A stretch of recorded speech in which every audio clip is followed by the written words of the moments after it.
നമസ്കാരം. ഓഗസ്റ്റ് 7 ദേശീയ കൈത്തറി ദിനമായിരുന്നു. അപ്പോൾ അതിനെ ഖാദിക്കും കൈത്തറിക്കും പ്രചാരണം നൽകുവാനായി, പുതിയ തലമുറയുടെ ഇടയിൽ അവയ്ക്ക് പ്രചാരം വർദ്ധിപ്പിക്കുവാനായി നമ്മുടെ പ്രധാനമന്ത്രി ബഹുമാനപ്പെട്ട ശ്രീ നരേന്ദ്രമോദി ഇന്നലെ ഒരു ഇൻസ്റ്റാഗ്രാമിലുമൊക്കെയായി അദ്ദേഹത്തിൻ്റെ സാമൂഹ്യ മാധ്യമങ്ങളിൽ get ready with me, khadi വസ്ത്രങ്ങൾ ധരിച്ച് നിങ്ങളുടെ ചിത്രങ്ങൾ സാമൂഹ്യ മാധ്യമങ്ങളിൽ വൈറലാക്കൂ എന്നുള്ള രീതിയിലൊരു പ്രചാരണം നൽകിയിരുന്നു. ഖാദിയുടെ ഒരു മോഡലായിട്ട് അദ്ദേഹം അഭിനയിച്ചു എന്ന് തന്നെ വേണമെങ്കിൽ പറയാം. അപ്പോൾ ഇന്നലെ ഒരു ദിവസം കൊണ്ട് മാത്രം അദ്ദേഹത്തിൻ്റെ ആ ഒരു വീഡിയോ കണ്ടത് ഏതാണ്ട് 33 മില്യൺ ആളുകളാണ്. അപ്പോൾ ഈ 33 മില്യൺ എന്നൊക്കെ പറയുമ്പോൾ ഇപ്പോഴത്തെ കാലത്തെ ഇൻഫ്ലുവൻസേഴ്സിന് ചിന്തിക്കാൻ പോലും പറ്റാത്ത അത്രയും ഉള്ളൊരു വ്യൂവർഷിപ്പാണ്. കാരണം 3,30,00,000 ആളുകൾ ഒരു ദിവസം കൊണ്ട് വീഡിയോ കാണുക എന്ന് പറയുന്നത് ഇപ്പോൾ ഈ K-pop പോലുള്ള കൊറിയൻ ബാൻഡുകളുമൊക്കെ ഉണ്ടല്ലോ, പല പോപ്പുലർ സംഗീത ബാൻഡുകൾ, അവയ്ക്ക് പോലും പലപ്പോഴും ലഭിക്കാത്തൊരു വ്യൂവർഷിപ്പാണെന്ന് പറയേണ്ടി വരും. സാമൂഹ്യ മാധ്യമങ്ങളിലെ വിശകലന വിദഗ്ധർ പറയുന്നത് അതാണ്. അപ്പോൾ ഇത് പ്രധാനമന്ത്രിയുടെ ഒരു വീഡിയോയ്ക്ക് ഇത്രയും വ്യൂവർഷിപ്പ് കിട്ടുക, അത്രയും ആളുകൾ കാണുക എന്നുള്ളൊരു പുതിയ കാര്യമൊന്നുമല്ല. കാരണം ഇൻസ്റ്റാഗ്രാമിൽ അദ്ദേഹത്തിൻ്റെ ആദ്യത്തെ സെൽഫി വീഡിയോ കണ്ടത് ഏതാണ്ട് 330 മില്യൺ ആളുകളാണ്, 33 കോടി ആളുകളാണ്. അപ്പോൾ അതിൻ്റെ അദ്ദേഹത്തിൻ്റെ ഒരു പ്രചാരമെന്ന് പറയുന്നത് ഇന്ന് ഭാരതത്തിൽ അധികം സിനിമാ താരങ്ങൾക്ക് പോലും ഇല്ല എന്ന് പറയേണ്ടി വരും. കാരണം സോഷ്യൽ മീഡിയ ഇൻഫ്ലുവൻസേഴ്സ് തന്നെ പറയുന്ന, സാമൂഹ്യ മാധ്യമങ്ങളിലെ പ്രമുഖർ, അതും കോടിക്കണക്കിന് ആളുകൾ പിന്തുടരുന്ന പ്രമുഖർ തന്നെ പറയുന്നത്, ഈ മനുഷ്യൻ സാമൂഹ്യ മാധ്യമങ്ങളിലേക്ക് എത്തിയാൽ പിന്നെ അന്ന് ഞങ്ങൾക്ക് വേറെ പണിയൊന്നുമില്ല എന്നുള്ളതാണ്. അപ്പോൾ എന്തുകൊണ്ടാണ് ഇത്രയും വലിയൊരു പ്രചാരം അദ്ദേഹത്തിന് ലഭിക്കുന്നത് എന്നെപ്പോഴെങ്കിലും നിങ്ങൾ ചിന്തിച്ചിട്ടുണ്ടോ? അതിൻ്റെ ഉത്തരം വളരെ ലളിതമാണ്. കാരണം ഭാരതീയരെ സംബന്ധിച്ച് ഈ വിദേശ രാജ്യങ്ങളിൽ കീർത്തി നേടിയ, അല്ലെങ്കിൽ കീർത്തി കേട്ട, അല്ലെങ്കിൽ വിദേശ രാജ്യത്തെ പ്രധാനമന്ത്രിമാരും രാഷ്ട്രപതിമാരുമൊക്കെ ആദരിച്ച നിരവധി രാഷ്ട്ര നേതാക്കൾ ഉണ്ടായിട്ടുണ്ട്. ഇന്ദിരാഗാന്ധിയെ സ്വീകരിക്കാൻ നിക്സൺ വന്ന കഥയും, രാജീവ് ഗാന്ധി UN പ്രസംഗിച്ച ഗംഭീരമായ പ്രസംഗവും ഒക്കെ ഭാരതത്തിൻ്റെ കീർത്തി വർദ്ധിപ്പിച്ച സംഭവങ്ങളാണ്. പക്ഷേ അവർക്കാർക്കും ഇത്തരത്തിലൊരു സ്വാധീനം ഭാരതീയരുടെ മേലും ഉണ്ടായിരുന്നില്ല, ലോകരാഷ്ട്രങ്ങളുടെ മേലും ഉണ്ടായിരുന്നില്ല. എന്തുകൊണ്ടാണെന്ന് ആലോചിച്ചിട്ടുണ്ട്? അതിൻ്റെ കാര്യങ്ങളും ഞാൻ പറയാം. ഒരാൾക്കുണ്ടായിരുന്നു ഇതിനു മുൻപ് ഭാരതീയരുടെ മേൽ. കാരണം ലാൽ ബഹദൂർ ശാസ്ത്രിക്ക് അദ്ദേഹം ധവള വിപ്ലവവും ഹരിത വിപ്ലവവും ഒക്കെ ആസൂത്രണം ചെയ്ത കാലത്ത് ഭാരതീയരോട് അദ്ദേഹം ആവശ്യപ്പെടുന്നത് എന്തും അവർ ചെയ്തു കൊടുക്കുമായിരുന്നു. ഒരു നേരം അരിയാഹാരം ഒഴിവാക്കുക, ഗോതമ്പ് ഒഴിവാക്കുക, അങ്ങനെയുള്ള ആവശ്യങ്ങൾ അദ്ദേഹം മുന്നോട്ട് വെച്ചാൽ അവരത് അനുസരിക്കുവാൻ തയ്യാറായിരുന്നു, അതിനെ പാലിക്കുവാൻ തയ്യാറായിരുന്നു. ഒരു നിയമവും കൊണ്ടുവരേണ്ട കാര്യമില്ല. അതുപോലെയോ അതിനപ്പുറത്തേക്കോ ഉള്ളൊരു സ്വാധീനമാണ്, അതിനെയെല്ലാം മറികടക്കുന്ന തരത്തിലുള്ളൊരു സ്വാധീനമാണ് നരേന്ദ്രമോദിക്ക് ഇന്ന് ഭാരതീയരുടെ മേലുള്ളത്. അതിൻ്റെ കാരണം ഞാൻ നേരത്തെ പറഞ്ഞ പോലെ വളരെ ലളിതമാണ്. ഈ മനുഷ്യൻ ഞങ്ങൾക്ക് വേണ്ടി എന്തെങ്കിലും ചെയ്യാനാണിത് പറയുന്നത്, അല്ലാതെ ഇതിൽ നിന്ന് അദ്ദേഹത്തിന് എന്തെങ്കിലും ഗുണമുണ്ടാക്കി അദ്ദേഹത്തിൻ്റെ വരും തലമുറയ്ക്ക് സ്ഥിരമായി അധികാരത്തിൽ തുടരാനുള്ള അടിത്തറ, സാമ്പത്തിക സ്വാധീന അടിത്തറകൾ ഉണ്ടാക്കുവാനല്ല ഇത് ചെയ്യുന്നത് എന്നുള്ളൊരു ബോധ്യം ഭാരതീയർക്കുണ്ട്. അതുകൊണ്ട് തന്നെയാണ് അദ്ദേഹം ഈ ഗെറ്റ് റെഡി വിത്ത് മീ എന്ന് പറയുമ്പോൾ അതിനെ 3,30,00,000 ആളുകൾ കാണുന്നതും അനുസരിക്കുന്നതും, അല്ലെങ്കിൽ അതിനെ പിന്തുടരുന്നതും. പാത്രങ്ങൾ തമ്മിൽ മുട്ടിച്ച് ആരോഗ്യരക്ഷാ പ്രവർത്തകർക്ക്, ആരോഗ്യരംഗത്തെ പ്രവർത്തകർക്ക് അഭിനന്ദനം അറിയിക്കുവാൻ അദ്ദേഹം ആഹ്വാനം ചെയ്യുമ്പോൾ ഭാരതീയരത് അനുസരിക്കുന്നതും, അദ്ദേഹം പറഞ്ഞ സമയത്ത് തന്നെ പാത്രങ്ങൾ തമ്മിൽ മുട്ടിച്ച് ശബ്ദമുണ്ടാക്കി ഭാരതമാകെ അത്തരത്തിലൊരു അഭിനന്ദനം അറിയിക്കുന്നതും. പിൽക്കാലത്ത് പലരും പാത്രങ്ങൾ തമ്മിൽ കൂട്ടിമുട്ടിച്ചാൽ കൊറോണ ഓടിപ്പോകുമെന്നാണ് മോദി പറഞ്ഞത് എന്നുള്ള പരിഹാസവുമായിട്ട് ചില ശുംഭന്മാർ നടക്കുന്നുണ്ട്. ശുംഭൻ എന്നുള്ളത് വിവരമുള്ളവൻ എന്നുള്ള നമ്മുടെ MV ജയരാജൻ്റെ ഭാഷയിൽ പറഞ്ഞതാണ്. ആ ശുംഭന്മാരത് പറഞ്ഞുകൊണ്ട് നടക്കട്ടെ. പക്ഷെ ഭാരതീയർക്കറിയാം അദ്ദേഹം എന്തിനാണത് പറഞ്ഞത്, ഞങ്ങൾ എന്തിനാണിത് ചെയ്യുന്നത്. അദ്ദേഹത്തിൻ്റെ ഒരു കേട്ടാനന്ദിക്കാനല്ല, അദ്ദേഹത്തിന് കേട്ടാനന്ദിക്കാൻ, ഞാൻ പറയുന്നതൊക്കെ ഇവന്മാർ ചെയ്യുന്നുണ്ട് എന്ന് ആനന്ദിക്കാനല്ല ചെയ്യുന്നത്. കാരണം അദ്ദേഹവും ചെയ്യുമത് ഈ പറയുന്ന സമയത്ത് തന്നെ. ഒരു ദീപം തെളിയിക്കാൻ അദ്ദേഹം പറഞ്ഞാൽ ഭാരതീയരതനുസരിക്കും, കോടിക്കണക്കിന് ഭാരതീയരതനുസരിക്കും. ഇത്തരത്തിലുള്ള സ്വാധീനം വരുന്നതിൻ്റെ ഒരേ ഒരു കാരണം, ഈ മനുഷ്യൻ എന്തെങ്കിലും ചെയ്യുന്നതോ പറയുന്നതോ ഭാരതത്തിന് വേണ്ടിയിട്ടാണ് എന്നുള്ളൊരു ബോധ്യം ജനങ്ങൾക്കുള്ളത് കൊണ്ടാണ്. അതുതന്നെയാണ് അദ്ദേഹത്തിന് വിദേശ രാജ്യങ്ങളിലുള്ള അദ്ദേഹത്തിൻ്റെ പ്രശസ്തിയുടെയും ഒരുപക്ഷെ അദ്ദേഹത്തെ വിദേശ രാജ്യങ്ങൾ ഭയപ്പെടുന്നതിൻ്റെയും കാരണം. കാരണം ഈ മനുഷ്യൻ പറഞ്ഞാൽ ഭാരതീയർ അനുസരിക്കും, അല്ലെങ്കിൽ അവരതിന് എന്തെങ്കിലും ഒരു പദ്ധതി ഈ മനുഷ്യൻ തയ്യാറാക്കിയാൽ ആ പദ്ധതിക്ക് പിന്നാലെ ഭാരതീയരുണ്ടാകും, അതിന് ശക്തി പകരുവാൻ ഭാരതീയരുണ്ടാകും. സ്വർണം വാങ്ങുന്നത് കുറയ്ക്കുവാൻ അദ്ദേഹം പറഞ്ഞാൽ അവർ സ്വർണം വാങ്ങുന്നത് കുറയ്ക്കും. ഒരു വാക്കുകൊണ്ട് ഒരു 140 കോടി ജനങ്ങൾ ഉൾപ്പെടുന്ന ഒരു സാമ്പത്തിക ശക്തിയെ നിയന്ത്രിക്കുവാൻ കഴിയുന്ന ഒരു മനുഷ്യനാണ്. ആ മനുഷ്യന് സ്വാർത്ഥ താല്പര്യങ്ങളൊന്നുമില്ല. ഇതാണ് വിദേശ ശക്തികളെ ഭയപ്പെടുത്തുന്നത്. അതുകൊണ്ട് തന്നെയാണ് പലപ്പോഴും ഇദ്ദേഹത്തിനെതിരെ നേരിട്ടല്ലെങ്കിൽ പോലും പല മാർഗങ്ങളിലൂടെ വ്യാജ പ്രചരണങ്ങളും ഡീപ്പ് ഫേക്ക് വീഡിയോകളും ഒക്കെയായി വിദേശ ശക്തികൾ വരുന്നത്. ജിഹാദികളുടെ കാര്യം പിന്നെ പറയേണ്ട കാര്യമില്ല. അവരുടെ 2040 ആകുമ്പോഴേക്കും ഏറ്റവും ചുരുങ്ങിയത് കേരളമെങ്കിലും ഇസ്ലാമിക രാജ്യമാക്കണം, ഇവിടെ ശരിയൊക്കെ കൊണ്ടുവന്ന് ഞങ്ങൾക്കൊന്ന് സുഖിക്കണം, ഹോറിഫൈഡ് ആകാനുള്ള സകല മാർഗങ്ങളും ഞങ്ങൾക്ക് നോക്കണം എന്നുള്ള പദ്ധതിക്ക്, ആ പദ്ധതിയുടെ പൂർത്തീകരണത്തിൻ്റെ മുൻപിൽ ഏറ്റവും വലിയ വിലങ്ങുതടിയായി നിൽക്കുന്നത് ഈ മനുഷ്യനാണ്. അതുകൊണ്ട് ജിഹാദികൾക്ക് അദ്ദേഹത്തോടുള്ള വിരോധവും വെറുപ്പും ഒക്കെ സ്വാഭാവികമായി ഉണ്ടാകുന്നൊരു കാര്യങ്ങൾ മാത്രമാണ്. വിദേശ രാജ്യങ്ങളെ സംബന്ധിച്ച് അവരുടെ സാമ്പത്തിക ഉദ്ദേശങ്ങൾ ഇവിടെ നടക്കുന്നില്ല എന്നുള്ളത് സത്യമാണ്. ഇനി ഇന്ദിരാഗാന്ധിയുടെയും രാജീവ് ഗാന്ധിയുടെയും നെഹ്റുവിൻ്റെയും ഒക്കെ കാര്യം ഞാൻ പറഞ്ഞു. അവരെയൊക്കെ സ്വീകരിച്ച് ആനയിച്ച് അവർക്ക് ഇഷ്ടപ്പെട്ട പാനീയങ്ങളും ആഹാരവും ഒക്കെ കൊടുത്ത് കൈയടിച്ചു. എന്തൊരു നെഹ്റു, എന്തൊരു ഇന്ദിരാഗാന്ധി, എന്തൊരു രാജീവ് ഗാന്ധി എന്നുള്ള വാഴ്ത്തുപാട്ടുകളും ഒക്കെ പാടി തിരിച്ചയച്ചതല്ലാതെ അവരെല്ലാ കാലത്തും തിരിച്ചങ്ങോട്ടേക്ക് അമേരിക്കയുടെയും മറ്റ് വിദേശ രാജ്യങ്ങളുടെയും സമ്മർദ്ദത്തിന് വഴങ്ങിക്കൊടുത്ത ചരിത്രമാണുള്ളത്.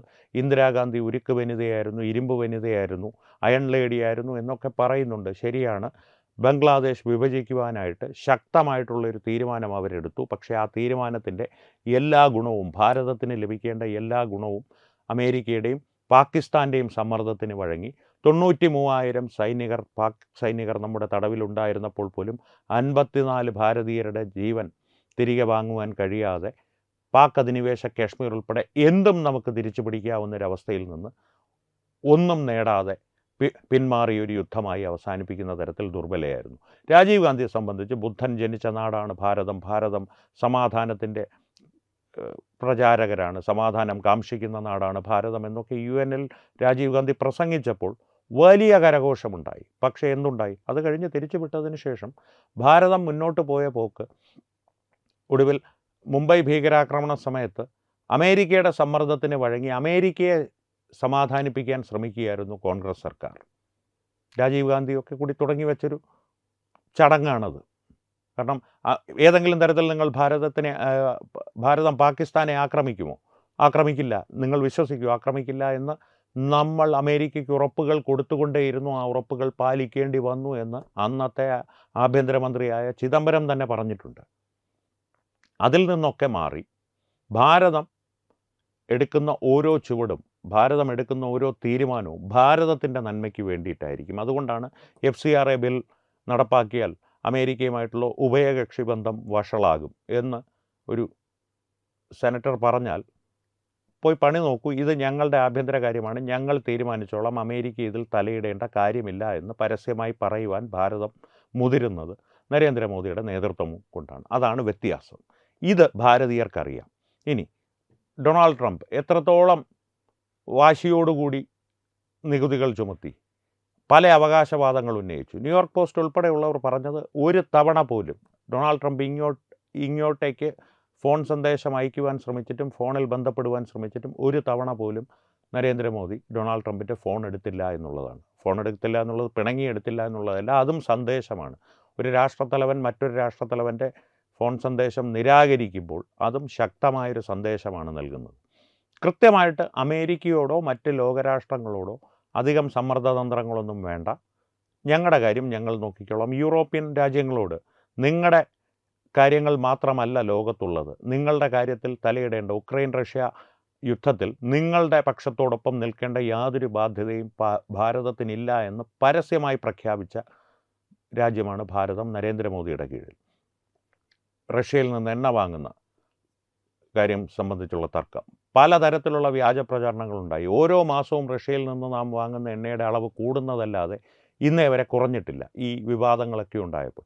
പിന്നെ ആകപ്പാടെ നരേന്ദ്രമോദി സർക്കാരിൻ്റെ ഒരു കുഴപ്പമെന്ന് പറയുന്നത് ഇക്കാര്യങ്ങളൊന്നും ഈ വിമർശനങ്ങൾ ഉന്നയിക്കുന്നവരോട് വിശദീകരിക്കാൻ അവർ മുതിരാറില്ല. അതിൽ പലപ്പോഴും അവരുടെ ഒരു ആശയവിനിമയത്തിൽ സംഭവിക്കുന്ന ഒരു പാളിച്ച എന്നുള്ളത് പലപ്പോഴും സാമൂഹ്യ മാധ്യമങ്ങളിൽ BJP അനുഭാവികളും RSS അനുഭാവികളും ഉയർത്തുന്നൊരു വിമർശനമാണ്. അതിൽ കുറച്ചൊക്കെ സത്യമുണ്ട് താനും. പക്ഷേ അതിനപ്പുറത്തേക്കൊരു വാസ്തവമുണ്ട്. അതാണ് ഈ നരേന്ദ്രമോദി എന്നുള്ള വ്യക്തിയെ സംബന്ധിച്ച് ഭാരതീയർക്കുള്ള ഒരു വിശ്വാസം. ഈ മനുഷ്യൻ എണ്ണ വാങ്ങിയാലും വാങ്ങിയില്ലെങ്കിലും അത് ഭാരതത്തിന് വേണ്ടി ആയിരിക്കുമെന്നുള്ളൊരു വിശ്വാസം ഭാരതീയരിൽ ഉണ്ടാക്കാൻ അദ്ദേഹത്തിന് സാധിച്ചിട്ടുണ്ട്. അതിൻ്റെ ഏറ്റവും അവസാനത്തെ തെളിവാണ്, ഏറ്റവും ചെറിയ തെളിവാണ് ഈ 3,30,00,000 പേർ അദ്ദേഹത്തിൻ്റെ ഈ ഒരു കൈത്തറി പരസ്യ വീഡിയോ. കൈത്തറിയുടെ മോഡലായിട്ടാണ് അദ്ദേഹം അഭിനയിച്ചിരിക്കുന്നത്, അങ്ങനെ തന്നെ പറയണം. കൈത്തറിയുടെ മോഡലായി നരേന്ദ്രമോദി അഭിനയിച്ച വീഡിയോ 3,30,00,000 പേർ കണ്ടത് ഒരു ദിവസം കൊണ്ട്. അതിൻ്റെ ഏറ്റവും പുതിയ തെളിവ്, ഏറ്റവും ചെറിയ തെളിവ്, ഏറ്റവും ചെറിയൊരു ഉദാഹരണം. ഇത് സലിംകുമാർ പറയുന്ന പോലെ ഇതൊക്കെ എന്ത് എന്ന രീതിയിലുള്ള വളരെ നിസ്സാരമായിട്ടുള്ള മോദിയുടെ കീർത്തിയുടെ ഒരു തെളിവാണ്. മോദിയുടെ കീർത്തി എന്ന് ഞാൻ പറയുമ്പോൾ, കീർത്തി എന്നുള്ള വാക്ക് ഞാൻ ഇതുവരെ ഉപയോഗിക്കാത്തത്, പ്രശസ്തി എന്നുള്ളതിൽ ഒതുക്കി നിർത്തിയത്, ഈ കീർത്തി എന്നുള്ളതൊരു അഹങ്കാരത്തെ ധ്വനിപ്പിക്കുന്ന വാക്കായി പലപ്പോഴും മാറാറുണ്ട്. നെഹ്റുവിൻ്റെ കീർത്തി, ഇന്ദിരയുടെ കീർത്തി, രാജീവ് ഗാന്ധിയുടെ കീർത്തി, രാഹുൽ ഗാന്ധിയുടെ കീർത്തി, റെയ്ഹാൻ ഗാന്ധിയുടെ കീർത്തി, റെയ്ഹാൻ ഗാന്ധിയുടെ മകൻ്റെ കീർത്തി, പ്രിയങ്ക വാദ്രയുടെ കീർത്തി. ഈ കീർത്തികളെല്ലാം ഭാരതീയർക്ക് പരിചിതമായത് അഹങ്കാരത്തിൻ്റെ രൂപത്തിലായിരുന്നു. ആ അഹങ്കാരങ്ങൾ വ്യാജഗാന്ധി കുടുംബങ്ങൾ കാലാകാലങ്ങളായി ഭാരതീയരുടെ മേൽ അടിച്ചേൽപ്പിച്ചിട്ടുമുണ്ട്. നരേന്ദ്രമോദിയുടെ കീർത്തിയോ പ്രശസ്തിയോ അഹങ്കാരത്തിൻ്റെ യാതൊരു ലാഞ്ചനയും ഇല്ലാത്ത കീർത്തിയോ പ്രശസ്തിയോ ആണ്. അദ്ദേഹം അത് ഉപയോഗിക്കുന്നത്, അദ്ദേഹത്തിന് ഏതെങ്കിലും തരത്തിലുള്ള കീർത്തിയോ പ്രശസ്തിയോ ഉണ്ടെങ്കിൽ അദ്ദേഹം അത് ഉപയോഗിക്കുന്നത് ഭാരതത്തിന് ഗുണമുള്ള എന്തെങ്കിലും കാര്യം നേടിയെടുക്കുവാനോ അല്ലെങ്കിൽ ചെയ്ത് തീർക്കുവാനോ ആണ്. ഇത്രയും ബഹളങ്ങളുണ്ടാക്കിയ ഡൊണാൾഡ് ട്രംപ് തന്നെ പല അവസരങ്ങളിലും പരസ്യമായി പറഞ്ഞിട്ടുണ്ട്, നരേന്ദ്രമോദി വളരെ കർക്കശക്കാരനായിട്ടുള്ളൊരു കച്ചവടക്കാരനാണ്, അതിനുമപ്പുറത്തേക്ക് അതിശക്തനായൊരു നേതാവാണ്. അദ്ദേഹത്തോട് നിങ്ങൾ സ്വാഭാവികമായി സംസാരിച്ചിരിക്കുമ്പോൾ വാത്സല്യമുള്ളൊരു പിതാവിനോടോ ഒരു മുത്തശ്ശനോടോ സംസാരിച്ചിരിക്കുന്നത് പോലെ നമുക്ക് തോന്നും. പക്ഷേ ഏതെങ്കിലും തരത്തിൽ ഭാരതത്തിന് ഹാനിയുണ്ടാകുന്നൊരു സംഭവമുണ്ടായാൽ അദ്ദേഹത്തിൻ്റെ സ്വരൂപമാകെ മാറും. ഞാൻ ഇടപെട്ട് എന്തെങ്കിലും പാകിസ്ഥാനുമായിട്ടുള്ള പ്രശ്നത്തിൽ പരിഹാരം ഉണ്ടാക്കണോ എന്ന് ചോദിച്ചാൽ, വേണ്ട, അവന്മാരെ ഞാൻ കൈകാര്യം ചെയ്തു കൊള്ളാം എന്നുള്ള ഒരു മറുപടിയായിരിക്കും അദ്ദേഹത്തിൽ നിന്ന് കിട്ടുന്നത്. അതുവരെ കണ്ട മൃദു സ്വഭാവി ആയിരിക്കില്ല മറുവശത്തിരിക്കുന്നത്. ആ കൈകാര്യം ചെയ്യൽ അദ്ദേഹം ചെയ്തു തീർക്കുകയും ചെയ്യുമെന്നുള്ളത് ട്രംപ് തന്നെ പറഞ്ഞിട്ടുള്ളതാണ്. ട്രംപ് മാത്രമല്ല, വിവിധ ലോക നേതാക്കൾ അത് പറഞ്ഞിട്ടുള്ളതാണ്. ഡെൻമാർക്കിൻ്റെ പ്രധാനമന്ത്രിയാകട്ടെ, ഇസ്രായേൽ പ്രധാനമന്ത്രിയാകട്ടെ, ഇറാൻ്റെ പ്രതിനിധികളാകട്ടെ, ഇവരെല്ലാവരും പറയുന്നത്, ഉക്രൈൻ പ്രതിനിധികളാവട്ടെ, റഷ്യക്കാരാവട്ടെ, ഇവരെല്ലാവരും പറയുന്നത് ഈ സമാധാനത്തിന് വേണ്ടിയിട്ട് നരേന്ദ്രമോദി ഒരു ചുവടെടുത്ത് മുന്നോട്ട് വെച്ചാൽ ഒരുപക്ഷെ ഇതിൽ ഈ കാര്യങ്ങൾ സംഭവ്യമാകും. ഇറാനുമായിട്ട് ഇസ്രായേലിനും അമേരിക്കയ്ക്കുമുള്ള പ്രശ്നത്തിൽ നരേന്ദ്രമോദി ഇടപെട്ടാൽ ഇതിനൊരു ശാശ്വത സമാധാനമുണ്ടാകും. ഇറാൻ്റെ പ്രതിനിധിയാണ് പറഞ്ഞത്, ഭാരതീയരോ അല്ലെങ്കിൽ നാഗ്പൂരിൽ നിന്ന് അടിച്ചിറക്കിയ പത്രപ്രസ്താവനയോ അല്ലിത്.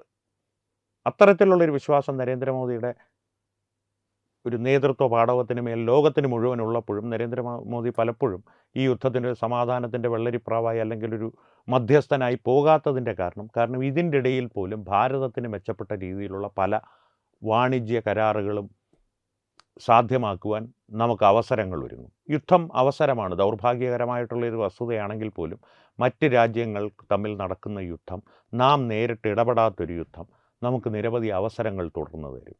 അതുകൊണ്ട് തന്നെയാണ് പലസ്തീനിലെ പരമോന്നത ബഹുമതിയും ഇസ്രായേലിലെ പരമോന്നത സിവിലിയൻ ബഹുമതിയും ഒരേപോലെ നരേന്ദ്രമോദിക്ക് ലഭിക്കുന്നതും ഭാരതീയർ ആ മനുഷ്യൻ പാത്രങ്ങൾ തമ്മിൽ കൂട്ടിമുട്ടിക്കാൻ പറഞ്ഞാൽ സധൈര്യം കൂട്ടിമുട്ടിക്കുന്നത്. ഇത് ആ മനുഷ്യൻ പറയുന്ന ഉദ്ദേശം മനസ്സിലായാലും ഇല്ലെങ്കിലും കൂട്ടിമുട്ടിക്കുന്നവരുണ്ട്.